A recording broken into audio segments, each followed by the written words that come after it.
से बोलो जय माता दी। जोर से बोलो जय माता दी। बहुत बहुत धन्यवाद। इससे पहले कि मैं आगे के आपके सवाल या उनके जवाब उत्तर दूं, मैं आप मीडिया बंधुओं से एक ही निवेदन करना चाहता हूं कि किसी भी संघर्ष की बैकबोन मीडिया होता है। मीडिया किसी भी हमारे हिंदुस्तान में नहीं, लेकिन अगर पूरे विश्व में भी देखा होगा, मीडिया किसी भी विचारधारा को बदली करने में सक्षम होता है।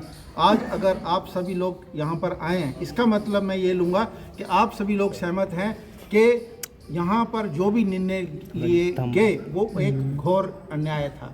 उसके लिए आप सभी लोग आए, इसका मैं आप सभी लोगों का धन्यवाद करना चाहता हूँ। अभी मैं आगे आपको ये बताऊं कि हमारी एक अभी इनिशियल स्टेज है, एक छोटी सी समिति बनी है, संघर्ष समिति। वो धीरे धीरे उसमें बढ़ती जाएगी। समाज के और प्रतिष्ठित व्यक्ति और दूसरे जो संगठन हैं वो लोग भी इसमें जुड़ते जाएंगे। जैसे कि आपको पता होगा कि शनिवार को हमारी एक मीटिंग हुई थी जिसमें 60 संगठन और दूसरे अपने जम्मू कश्मीर के प्रतिष्ठित व्यक्ति उस बैठक के अंदर, उस मीटिंग के अंदर शामिल हुए थे। सभी ने ये सर्वसम्मति से निर्णय लिया कि जो भी हुआ है वो गलत हुआ है। और उस प्रतिक्रिया में जहाँ तक बच्चों का सवाल है, उनको हम दोषी नहीं ठहराते। शायद जो उनका सिलेक्शन प्रोसीजर था वो बिल्कुल गलत किया गया, और जो हमारा श्री माता वैष्णो देवी श्राइन बोर्ड है उसके कॉन्स्टिट्यूशन का गलत इस्तेमाल किया गया। उसमें जो चीज़ें परमिटेड नहीं थी उनको शुरुआत की गई। अभी हमारा आगे का संघर्ष हमारा फेजेस में चलेगा। आज हमारे कुछ एक प्रतिनिधि बैठे थे। अभी हमारे हर एक तकरीबन डिस्ट्रिक्ट लेवल पर समितियां बन चुकी हैं, और कुछ एक जगहों पर आगे ब्लॉक में या तहसील्स में भी समितियां बन चुकी हैं। आज के दिन जैसे कि यहाँ पर हम आप लोगों से बातचीत कर रहे हैं, उसी प्रकार से हर एक डिस्ट्रिक्ट हेडक्वार्टर्स में समितियां अपना अपना पीसफुल विरोध प्रदर्शन कर रहे होंगे और मीडिया कर्मियों से इंटरेक्ट कर रहे होंगे। क्योंकि सबसे ज़्यादा ज़रूरी क्या है, सभी लोगों तक ये बात पहुंचानी कि ये अन्याय हुआ है, ये गलत हुआ है, इसको सुधारा जाना चाहिए।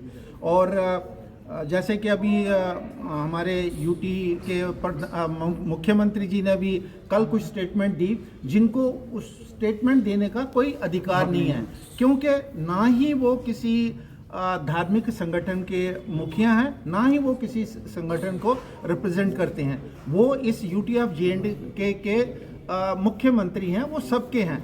हाँ, अगर इसके लिए कोई वक्तव्य देना था तो वो श्री माता वैष्णो देवी श्राइन बोर्ड को देना चाहिए था, या हमारे आदरणीय एलजी साहब को देना चाहिए था।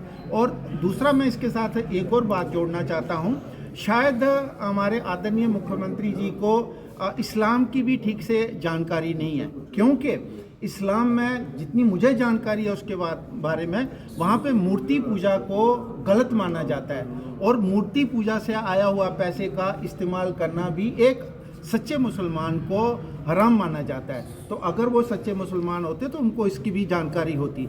मैं तो इवन इतना भी कहूँगा, जो सच्चे मुसलमान हैं उनको भी आगे आना चाहिए, क्योंकि ये आस्था की बात है। अगर हमारी आस्था के साथ में खिलवाड़ हुआ है तो ये उनकी आस्था के साथ में भी खिलवाड़ हुआ है। अगर वो चाहें तो वो भी हमारे साथ में आ सकते हैं, क्योंकि बात यहाँ पर आस्था की हो रही है। हमारी आस्था, अगर हम सनातन धर्म को मानने वाले हैं, हमारी आस्था के साथ में खिलवाड़ किया गया, उसी प्रकार के उनकी आस्था के साथ भी खिलवाड़ किया हुआ है। क्योंकि मूर्ति पूजा द्वारा जो डोनेशंस में आता है वो पैसा वहाँ पर लगता है, और वहाँ पर हमारे जो इस्लाम को मानने वाले लोग हैं उनकी आस्था को ठेस पहुँचाई जा रही है। धन्यवाद। सर, दो सवाल है। पहला सवाल है कि आस्था के साथ खिलवाड़ हुआ, आपने कहा।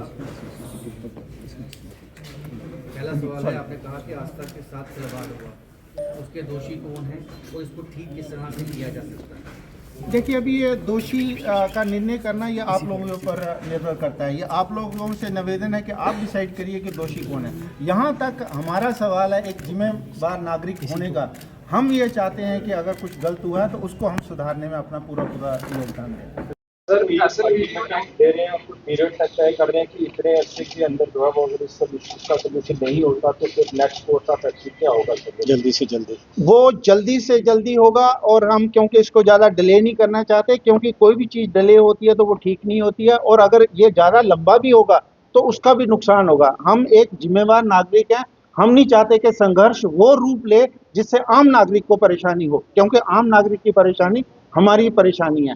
अगर प्रशासन इस बात को नहीं समझता है तो हम इस बात को हम भली भांति चाहते हैं, इसलिए हम चाहते हैं कि इसका निर्णय तुरंत हो।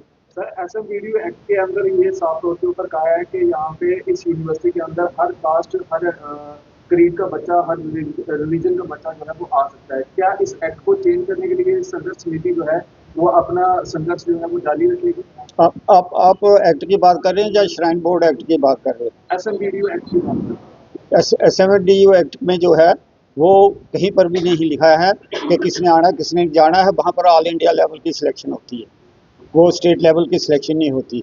एक तो ये चीज़ है। दूसरा, जो श्राइन बोर्ड का एक्ट है जिसके तहत ये मेडिकल कॉलेज बना है, उसमें लिखा है, श्राइन बोर्ड एक्ट जब बना था, कि ये सारा जो है जो डिवोटीज़ है माता वैष्णो देवी के भक्त के हैं, जो पैसा जितना भी आता है ये उन्हीं के ही इंटरेस्ट के लिए होगा और उसी कम्युनिटी के लिए ये लिखना है।